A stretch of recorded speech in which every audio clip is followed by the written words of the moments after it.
Hello, and welcome back to Tech Talk, where we unravel the complexities of technology's impact on our world.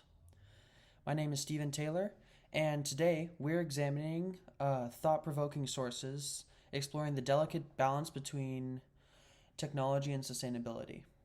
We'll start with Chapter 6 of Technology Matters by David E. Nye, titled Sustainable Abundance or Ecological Crisis, and then shift gears to part 2 of Megatrends in Food and Agriculture, focusing on Chapter 7, titled The Internet of Just About Everything: Impact of Agriculture and Food Industry. Let's get started. In Chapter 6 of Technology Matters by David E. Nye, the author explores questions surrounding sustainable abundance or ecological crisis. Nye raises thought provoking questions about the delicate balance between technological process and its potential consequences on the environment. He examines the concept of sustainable abundance and whether our pursuit of technological advancements may lead us toward an ecological crisis. Throughout this chapter, Nye guides readers through a discussion that challenges conventional notions of progress and prompts the reader to reconsider the broader implications of our technological pursuits. It becomes evident that his reflections frame the discourse around technology and sustainability. The questions he posed more than a decade ago are still relevant today, where issues like climate change, resource depletion, and environmental degradation are at the forefront of global discussions. Nye's analysis serves as a valuable historical sorry, it's my cat. Nye's analysis serves as a valuable historical lens, allowing us to understand how perceptions of technology's impact on the environment have evolved. Sustainable abundance or ecological crisis remains a timeless exploration of the ongoing conflict between technology and environmental responsibility. Next, we're going to move to Part 1, Chapter 3 of Megatrends in Food and Agriculture by Helmut Treitler, Michael J.F. Dubois, Keith Hikes, Vincent Pittard, and David Zimmerman. The focus shifts to innovation in plant breeding for a sustainable supply of high quality plant raw materials for the food industry. This chapter explores the transformative advancements in plant breeding, addressing critical issues such as food supply, water usage, and nutrition. The authors shed lights on how these innovations contribute to a sustainable supply chain of high quality plant raw materials, revolutionizing the landscape of the food industry. From genetic modifications to precision breeding techniques, this chapter paints a vivid picture of the technological strides that are reshaping agriculture and the way we produce food. As we analyze the implications of innovation in plant breeding, it really does become evident that the strides outlined by the authors have significant ramifications for the future of our food systems. The sustainable supply of high quality plant raw materials aligns with the growing emphasis on environmentally conscious and ethical food production. By understanding the context in which these innovations emerge, we gain insights into how technology can be harnessed to address pressing global issues. This chapter really serves as a beacon for the potential of technology to drive this sort of positive change in the agriculture industry. And as a small side note, it's not necessarily pertaining to sustainability, but I don't know if you've ever had cotton candy grapes, but they are grapes that have been genetically modified to taste like cotton candy, and they're amazing. I like to throw them in the freezer, and it's a fantastic treat. They are seasonal though, so keep an eye out.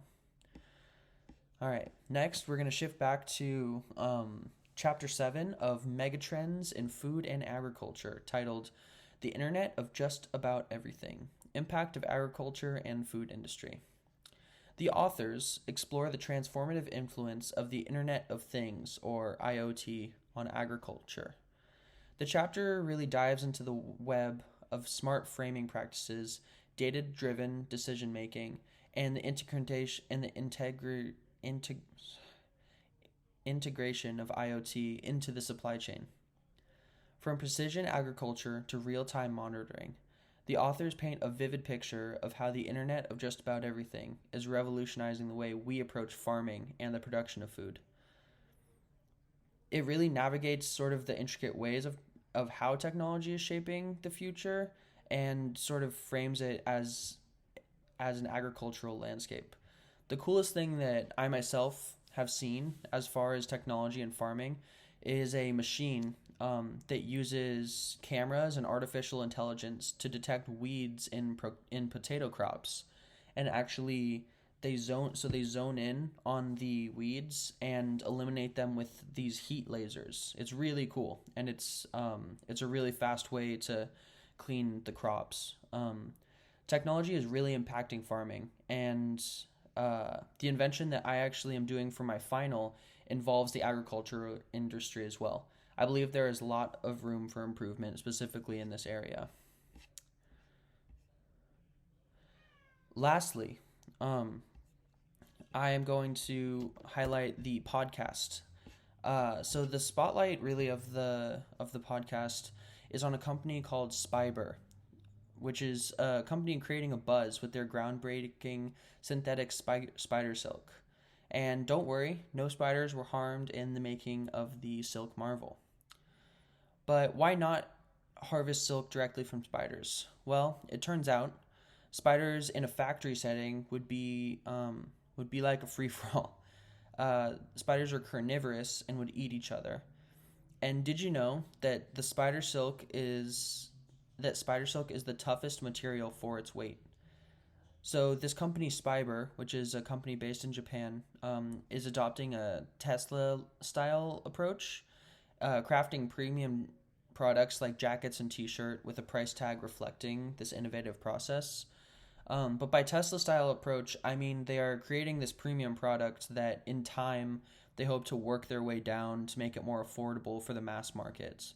I think they said in the podcast the t-shirts are about $240 per shirt, and the jackets are about $1,400 per jacket.